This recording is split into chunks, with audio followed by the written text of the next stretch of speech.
Assalamualaikum warahmatullahi wabarakatuh. Apa kabar Kak Haji Usman?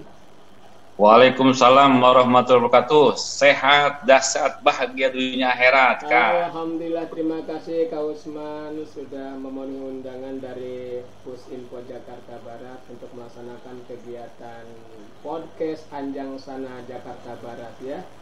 Saya merasa bahagia karena hari ini ditemani oleh Kak Usman, yaitu untuk melaksanakan kegiatan podcast bersama podcast Anjang Sana Kuartir Cabang Jakarta Barat. Hari ini topik kita yaitu tentang ngabuburit. Cuman ngabuburit ini adalah tentunya harus punya makna Kak Usman ya.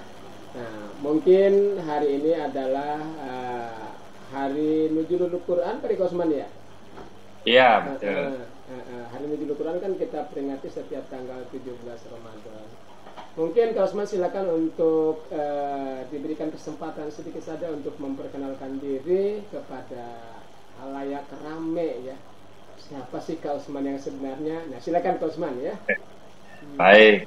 Katra yang baik hati, teman-teman yang baik, yang dimuliakan Allah, sesungguhnya kita bahagia pada pagi hari ini. Mengapa bahagia? Karena memang kita mendapatkan yang namanya petunjuk dari Allah Subhanahu wa Ta'ala, yaitu Al-Quranul Karim. Apa kata Allah Subhanahu wa Ta'ala? Ya ayuhan nas qad ja'atum mau'izatum mirabbikum wasifaun wa hudan wa rahmatun lil mu'minin. Wahai manusia, kata Allah, telah datang pelajaran dari sisi Tuhan, rahmat dan obat bagi yang ada dalam dada kita. Jadi hari-hari ini sebetulnya setelah Rasulullah SAW yang mulia memberikan kita semua petunjuk dari Allah Subhanahu Wa Taala, itu sebuah kunci kebahagiaan. Kenapa demikian? Karena kita akan tahu jalan benar, jalan salah, jalan baik, jalan buruk, jalan yang makan yang diharamkan atau yang dihalalkan. Bagaimana kita berbuat, bagaimana kita hidup, itulah Al-Quran petunjuk yang terbaik untuk kebahagiaan dunia dan akhirat. Begitu Kang Taryo. Amin amin Allahumma amin. Ya, para pemirsa di mana saja berada ya. Hari ini kita sedang berada di bulan puasa ya. Kita akan memperingati tentunya Nuzulul Quran, di mana Al-Quran diturunkan yaitu pada tanggal 17 Ramadan Kak Usman ya. 17 Ramadan. Nah, ini adalah sosok hari ini adalah Kak Usman yang akan kita coba bincang-bincang mungkin sekitar 10 sampai 15 menit. Kak Usman ini merupakan ketua dari Kuartir Ranting Kecamatan Kebonjeruk, dan dia kalau tidak salah nih Kak Usman ini sudah menjabat selama 2 periode. Apa benar Kak Usman? Benar, 2 periode. Nah, mungkin sebelum kita menginjak kepada hal-hal tentang Nuzulul Quran, mungkin Kak Usman bisa berbagi sedikit itu tentang, sedikit saja mungkin berikan gambaran kepada kami yang berada di Jakarta Barat itu untuk kegiatan-kegiatan yang telah dilaksanakan oleh Kuartir Ranting Kecamatan Kebonjeruk yang Kak Usman pimpin selama untuk periode kedua ini. Kira-kira yang terakhir kegiatan itu apa Kak Usman? Silakan ya. Ya, yang terakhir kegiatan diantaranya ada PBS ya, Perumahan Besar Siaga, yang pada saat itu dihadiri oleh Ketua Warcap Jakarta Barat, bahkan dihadiri oleh Mabisa, Mabida, Mabicam, Pak Camat Kebonjeruk, kemudian Lurah, kemudian seluruh Mabigus, pengurus PGRI, dan berkolaborasi dengan K3S yang diikuti oleh banyak peserta di Kecamatan Kebonjeruk. Dan ini merupakan aktivitas Perumahan Siaga ini adalah sesuatu hal yang sangat baik. Untuk apa? Untuk sekali lagi mereka bisa berekspresi, beraktualisasi diri, sehingga mereka, anak-anak ini terbina tentang apanya? Tentang ketakwaannya, tentang spiritual, tentang keterampilannya, tentang seninya, dan tentang pengetahuan-pengetahuan yang tentu saja dibutuhkan oleh anak-anak kita untuk masa depan mereka dalam rangka menghadapi kehidupan. Nah, yang kedua diantaranya adalah kegiatan peduli terhadap musibah di Taman Sari. Untuk mereka yang kena musibah, Kuaran Kebenjuruk telah menyumbangkan sebuah dana ya untuk sekedar membantu meringankan daripada penderitaan saudara-saudara kita. Demikian kata Rio. Ya, ternyata alhamdulillah ini kegiatan sosial yang terakhir luar biasa. Mudah-mudahan kita doakan Kwartir Ranting Kecamatan Kebenjuruk ya tetap istiqomah dalam melaksanakan kebaikan-kebaikan. Terlebih di bulan Ramadan ini, Kak Usman, yang sangat luar biasa. Sebagaimana yang tercantum dalam dasar dharma kita yang pertama adalah takwa kepada Tuhan Yang Maha Esa. Sekarang implementasinya kepada seorang pramuka atau kepada para pramuka yang dimana saja saat ini mungkin sedang melaksanakan. Kira-kira bagaimana kalau kita dihubungkan dengan Ramadan yang saat ini tentu kita akan melaksanakan kegiatan Nuzulul Quran. Tolong Kak Usman untuk memberikan sedikit banyak pencerahan kepada kami yang masih awam tentunya, supaya tingkat keimanan kami terutama yang muslim di bulan Ramadan ini semakin meningkat. Ya, silakan Kak Usman. Jadi kata Rio, untuk takwa kepada Tuhan Yang Maha Esa, implementasinya adalah bahwa di setiap gugus depan di Kuaran Kebenjuruk itu ada namanya kegiatan proses pembiasaan pagi hari. Nah, pembiasaan pagi hari ini dapat dilakukan oleh anak-anak penggalang maupun siaga di sekolah dasar, SD, SMP, bahkan di tingkat penegak. Nah, implementasinya adalah ini sangat bagus di masa pandemi ini.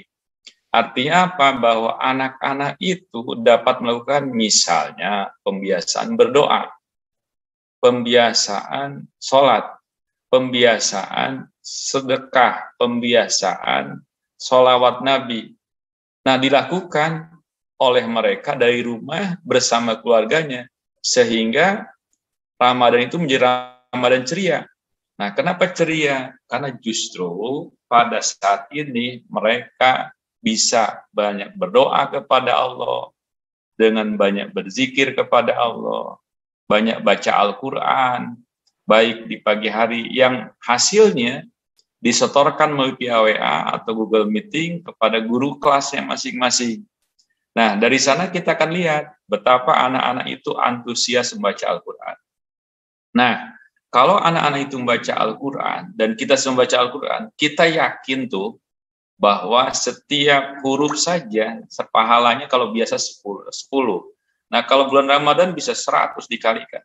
Bahkan luar biasa pahalanya, itu bicara pahala. Tapi terlepas dari itu semua, orang-orang yang ikhlas, anak-anak yang ikhlas mengamalkan baca Al-Quran, subhanallah, walhamdulillah, wallahu akbar. Apa kata Allah Subhanahu wa taala? Hudan lil muttaqin. Dia akan tahu petunjuk benar dan salah. Sehingga kalau dia dibaca, dimengerti maknanya, dipakai, diimplementasikan dalam kehidupan sehari-hari, dia akan berbuat baik. Contoh misalnya, di dalam Al-Quran diperintahkan untuk sholat. Nah, kalau dia sholat, tentu akan tercegah perbuatan munkar. Contoh perintah Al-Quran untuk berzikir. Ala bizikrillahi tatma'innul qulub. Berzikirlah kamu agar hatimu tenang dan tentram. Nah, ini teori, tapi kalau dipraktekkan, anak diajak zikir bersama, ya Allah, ya Latif, ya Salam, Asmaul Husna misalnya. Ya Allah, ya Rahman, ya Rahim. Atau misalnya tasbih subhanallah, walhamdulillah, wallahu akbar. Anak-anak dibiasakan berzikir ketika habis sholat, ketika dia duduk, ketika kosong waktunya. Diajak untuk berzikir, dilatih bersama-sama. Maka inilah nilai-nilai spiritual. Maka dia akan mendapatkan hudan, petunjuk dari Allah SWT tentang apa yang diinginkannya oleh anak itu. Nah, yang kedua, tentang sholat, pembiasaan sholat, apakah itu sholat duha, sholat tobat, sholat tasbih, sholat mungkin sholat gaib, sholat 5 waktu, sholat qobliyah, badiyah, sholat tahajud, sholat taraweh, sholat dan seluruh sholat itu disibukkan oleh anak-anak sebagai tarbiyah pendidikan bagi anak-anak dan keluarga, maka ini sesuatu hal yang dahsyat, yang dimana kata Allah Subhanahu wa taala itu akan ditolong. Apa kata Allah? Ya ayyuhalladzina amanu istainu bisabri wassalat wa innaha lakabiratun ila al-khasin Wahai orang beriman, jadikanlah sabar sebaik penolongmu, sesungguhnya amat berat kecuali orang-orang yang khusyuk. Nah, ini bagi anak-anak dan kita semua, tanpa ditarbiyah, tanpa dilatih, tanpa disemangati, tanpa ada tekad yang kuat terhadap diri kita, maka sholat itu menjadi berat. Tapi sungguh luar biasa bagi orang-orang yang sudah tekadnya kuat, sudah terbiasa. Kata peribahasa mengatakan kecil teranja-anja, besar terbawa-bawa. Dibiasakan terus, subhanallah, walhamdulillah, wallahu akbar. Maka dia akan mendapatkan ketentraman, petunjuk, lahir batin, selamat, bahagia dunia dan akhirat. Persoalannya adalah kenapa anak-anak itu nggak dibiasakan. Ini persoalan PR. Oleh karena itu, kata Nabi, suruh anakmu sholat. Nah, semestinya ayah bundanya memaksa anak itu untuk melakukan sholat. Nah, yang kedua, kenapa mereka tidak mau? Ya karena mereka tidak mengerti, tidak paham. Nah, seperti hanya dulu waktu kita masih kecil, kita hanya diutamakan belajar makan. Maka jadi tukang makan.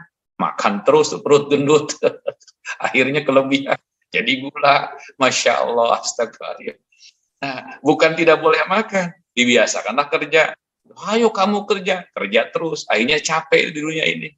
Nah, padahal harusnya apa? Dibiasakan dulu, sholat dulu. Dibiasakan dulu, baca Al-Quran dulu. Nah, Al-Quran dibaca, kemudian sholat ditegakkan, lalu mengingat Allah Subhanahu wa Ta'ala. Maka setelah itu kata Allah Subhanahu wa Ta'ala apa? Fa'idza qudiyatis sholat fantasiru fil ardh wabtagu min fadlillah wajkulah zikron kasiro wasabi bukrota wasila. Apabila usai sholat berkeliaran di muka bumi, ngapain? Yang mengambil rezeki, mencari karunia Allah. Allah sudah siapkan tuh rezeki, udah indah, sudah bahagia. Kita sebetulnya udah dijamin oleh Allah Subhanahu wa Ta'ala. Seperti Kang Taryo datang ke sekolah, ngapain ngajar, Masya Allah. Ya kan, ada tentara datang ke mana? Ke tempat kerja, jaga negara, ada nelayan datang ke laut, ada pedagang datang ke pasar. Sambil apa? Sambil zikir, cuma ngambil aja, sudah digantungkan itu rezekinya, sudah dijamin oleh Allah Subhanahu wa Ta'ala. Apa tidak bahagia? Apa kita tidak bersyukur? Nah, persoalannya kenapa menjadi tidak bahagia, tidak bersyukur? Karena banyak di antara anak-anak kita dibiasakan kebiasaan berpengetahuan, dibiasakan bekerja, keterampilan, dibiasakan dahulu tentang yang namanya nilai-nilai yang lain. Seharusnya nilai sikap spiritual, itulah takwa kepada Allah SWT yang harus didahulukan sehingga mereka bahagia di dunia dan di akhirat. Demikian kan. Amin, sangat luar biasa sekali Kak Usman. Apa yang hari ini Kak Usman bicarakan memang sangat-sangat perlu diketahui oleh semua khalayak ramai, terutama umat muslim yang saat ini sedang berpuasa ya. Jadi memang betul sekali untuk pendidikan agama itu harus sedini mungkin ya. Nanti biar suatu saat kelak itu mereka sudah terbiasa. Seperti tadi Kak Usman mengatakan bahwa kalau di SD, SMP, SMA sekarang sudah ada program dari Kuaran Kebun Jeruk untuk melaksanakan kegiatan tadarus ya, kemudian dipantau oleh Kuarti Ranting Kecamatan Kebun Jeruk. Ini satu hal yang sangat positif ya, terutama adalah di musim Ramadan, sehingga saya yakin suatu kelak nanti anak-anak kita pasti akan memiliki rasa tanggung jawab, memiliki nilai spiritual yang cukup tinggi dan bisa dipertanggungjawabkan kelak, dan bahkan bukan sampai di sini Kak Usman, karena ini adalah merupakan hajat-hajat akhirat Kak Usman. Betul Kak Usman? Bagja di dunia wal akhirat. Sekurang sudah mak itu. Terus Kak Usman. Jadi ada perubahan sikap dan tingkah laku. Ya memang watak pramuka itu luar biasa. Pramuka itu bisa menjadikan manusia yang memiliki kepribadian yang unggul. Nah, ini sangat luar biasa. Tentu dibarengin juga tadi dengan pengamalan daripada nilai-nilai dasar dharma. Sekarang dari dasar dharma tersebut kan sudah tertuang juga. Yang pertama sudah saya bilang tadi, takwa kepada Tuhan Yang Maha Esa, diimplementasikan dalam kehidupan sehari-hari ini tentu akan merupakan satu hal yang positif buat kita semua, sehingga pramuka Indonesia ya tentu akan jaya selama-lamanya ya, begitu Usman. Betul. Nah kemudian Kak Usman, sekarang kita kan sedang akan melaksanakan kegiatan Nuzulul Quran. Apa sih makna yang terkandung dalam Nuzulul Quran tersebut? Mohon pencerahan, silakan Kak Usman ya. Nah, jadi di dalam makna yang terkandung itu satu, bahwa Al-Quran itu petunjuk dan dari mutakin. Nah, untuk apa? Untuk manusia hidup, bagaimana hidup. Nah, ini manusia hidup itu harus berkasih sayang kepada sesama manusia. Ini sesuai dengan dasar yang kedua, cinta alam dan kasih sayang sama manusia. Jadi kalau kita bilang Bismillahirrahmanirrahim, Alhamdulillahirrabbilalamin, Bismillahirrahmanirrahim, dengan nama Allah yang Maha Pengasih Maha Penyayang. Jadi Allah itu kasihnya nggak pilih kasih, sayangnya nggak tiada terbilang. Oleh karena itu implementasinya adalah seharusnya di masa pandemi ini, bahkan sebelum pandemi atau bukan pandemi, kita begitu selesai berhablum minallah, maka kita berhablum minannas. Jadi jangan sampai justru berhablum minallahnya begitu kuat, berhablum minannasnya nihil, itu salah besar. Jadi kita berkasih sayang kepada manusia. Contohnya ada kebakaran, kita bantu dengan doa, bantu dengan berupa makanan, dengan sedekah. Nah, dengan sedekah, dengan bantuan itu bukti kasih sayang kita kepada mereka yang termusibah. Ada yang sakit, kita jenguk, kita tengok. Ada anak-anak yang kurang pengetahuan, kita didik mereka. Itu kasih sayang. Ada bahkan ada pohon yang masih kekeringan, kita siram. Kita kasih pupuk. Itu kasih sayang. Bahkan misalnya maaf, ada kecoa itu mau jungkir balik lagi ke depan. Jangan diinjek. Itu ditolong. Cinta alam dan kasih sayang semuanya itu pramuka. Nah, itu ajaran daripada Allah. Rahmatan lil alamin. Ajaran Rasulullah. Jadi Rasulullah itu subhanallah, itu begitu sayangnya kepada orang-orang yang membenci beliau. Sampai yang jelekin aja coba disuapin. Mana ada yang begitu, kita mau boro-boro. Orang baik aja kita ngejelekin, Masya Allah. Jadi seharusnya begitu kita paham bahwa ini adalah nuzul Quran, bahwa Al-Quran itu dan petunjuk bagi orang-orang beriman, itu kuncinya harus berkasih sayang. Jadi kata Allah Subhanahu wa taala itu, siapa yang sayang kepada makhluk di bumi, disayang makhluk yang di langit. Jadi sayang yang pertama adalah sayang kepada orang tua kita. Orang tua kita sakit, kita urusin, Masya Allah. Kita suapin, kita bawa ke dokter, kita doain. Anak kita mungkin rewel, kita nggak usah marah. Dan memang begitu wataknya anak kecil. Kita alhamdulillahirabbil alamin saja, alhamdulillah punya anak rewel. Dengan rewelnya apa? Jadi ladang amal soleh buat kita. Kita senyum, kita tegur sapai, kita belai, kita kasih tahu bagaimana kita hidup dan dalam kehidupan ini. Ada mungkin saudara kita yang jauh, yang di PHK, kita bantu mungkin. Ada teman tetangga kita juga, kita sapa, kita dorong, kita kasih makanan. Atau di masjid misalnya, masjidnya ada yang kurang, dicat, bikin baru, dibikin bagus, subhanallah. Itu ladang amal soleh yang merupakan kasih sayang terhadap manusia dan alam jagat raya. Maka kalau ini yang terjadi, dahsyatnya, indahnya kasih sayang, dahsyatnya, hebatnya Islam. Nggak ada tuh Islam kasar, Islam itu benci, Islam itu penjahat, nggak ada. Islam itu rahmatan lil alamin bagi manusia seluruh. Maka bahkan bagaimana saya kan itu yang bukan orang kaya nggak bisa bantu. Nah kata Rasulullah, bertasbih pun sedekah. Kata Rasulullah, nanam pohon pun sedekah, subhanallah. Kata Rasulullah, kalau perlu membersihkan duri-duri yang kotor, yang berserakan depan rumah, depan jalan kita mungkin, itu dibersihkan, dirapikan. Itu bukti kasih sayang kita.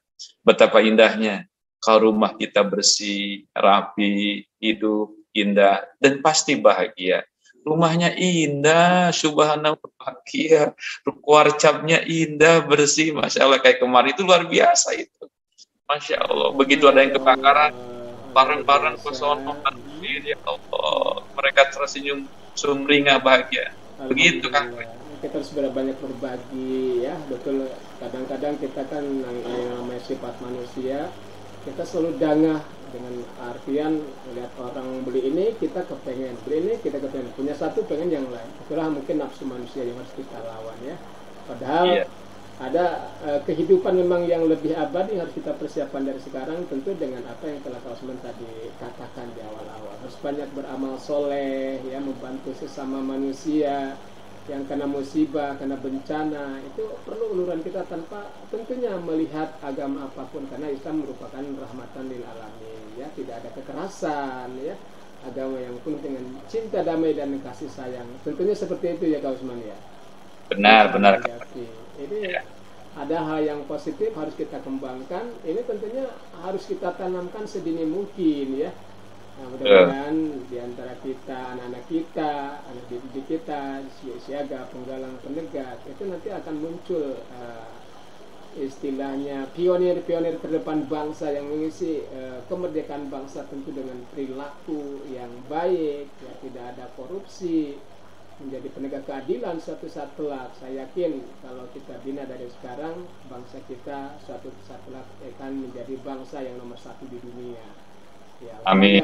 Ya, alhamdulillah. Mudah-mudahan seperti itu Kak Osman ya, harapan kita kepada anak-anak kita. Ya. Mereka tetap berjuang, apalagi seorang pramuka nih ya, luar biasa nih pramuka ini. Saya paham itu semenjak saya siaga, penggalang, penegak serta pandega juga pernah melalui itu gitu. Alhamdulillah memang pembina kita saat itu selalu berpesan, amalkan dasar dharma, amalkan dasar dharma. Ya ternyata sampai saat ini ketika saya sudah menjadi guru, katakanlah omongan guru yang lalu itu terngiang-ngiang, oh ternyata dasar dharma itu, ada 10 dasar dharma itu kalau kita amalkan itu pramuka akan bisa menjadi yang terdepan selama-lamanya. Kak Osman, mungkin terakhirnya sebelum kita tutup untuk podcast kita, Kak Osman silakan untuk memberikan satu satu konklusi atau kesimpulan-kesimpulan, atau mungkin boleh memberikan satu saran-saran untuk ke depan, terutama untuk anggota pramuka ya, untuk semua anggota pramuka yang saat ini sedang menyaksikan Kak Osman. Silakan Kak Osman. Baik, jadi sebagai penutup barangkali kata Rio bahwa hudan lil muttaqin itu sudah jelas. Ikutilah dengan lillahi ta'ala, billahi wa fillahi. Karena Allah Subhanahu wa ta'ala. Kemudian dengan Allah Subhanahu wa ta'ala, iringi dengan zikir kepada Allah dan ikuti hukum-hukum Allah dengan baik dan benar. Insya Allah kalau semua itu kita lakukan karena Allah, maka kita akan bahagia di dunia dan akhirat. Dan barang siapa, kata Allah, yang berpaling dari mengingatku, kata Allah, waman arada an zikri fa innallaha ma'isatan. Barang siapa yang berpaling dari mengingatku, kata Allah, maka baginya kehidupan yang sempit. Jadi sempit, sesak dada, tidak enak, tidak nyaman, hidup susah. Disebabkan kenapa? Visi misinya bukan takwa kepada Allah Subhanahu wa ta'ala.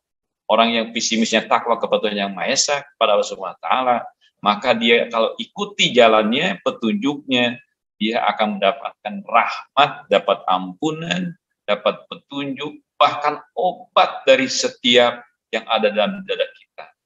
Bahwa Al-Quran adalah petunjuk yang benar, petunjuk yang sangat baik bagi kehidupan di alam jagat raya ini, sebagaimana dicontohkan Rasulullah SAW. Sekali lagi, selamat mengikuti ajaran yang baik Al-Quran Karim, selamat mengikuti perintah Allah Subhanahu wa ta'ala, perintah Rasulullah SAW, dan pada akhirnya kita setelah beriman kepada Allah, berbetul-betul Islam dan berubah ihsan, yaitu merasa diri hati tetap oleh Allah Subhanahu wa ta'ala, dan pasti kalau semakin hari kita terus-menerus mengingat Allah dalam berbagai kesempatan dan keadaan, lalu kita berbuat amal soleh juga merasa dilihat oleh Allah Subhanahu wa ta'ala, dan terus berjuang tanpa memandang suku, agama dan sebagainya, tapi betul-betul karena Allah Subhanahu wa ta'ala, maka insya Allah cinta alam dan kasih sayang manusia itu akan terbentuk sebuah kasih sayang yang indah, bahagia di dunia wal akhirah. Demikian kata. Terima kasih. Amin, amin, Allahumma amin. Alhamdulillah Kak Osman, terima kasih sudah ditutup ya dengan satu pencerahan yang sangat luar biasa buat kita semua. Kita berharap tentunya dengan melalui podcast Anjang Sana di Kuartir Cabang Jakarta Barat ini ini akan tentu bermanfaat buat siapa saja yang saat ini sedang menyaksikan. Ya, saya Taryo Herlanam. Saya Usman Suherman. Saya mohon maaf Pak Usman. Ya Kak Usman mohon maaf ya bila ada kata-kata yang kurang berkenan ya. Kita akhiri pertemuan ini dengan ucapan wassalam. Assalamualaikum warahmatullahi wabarakatuh. Terima kasih dan sampai jumpa.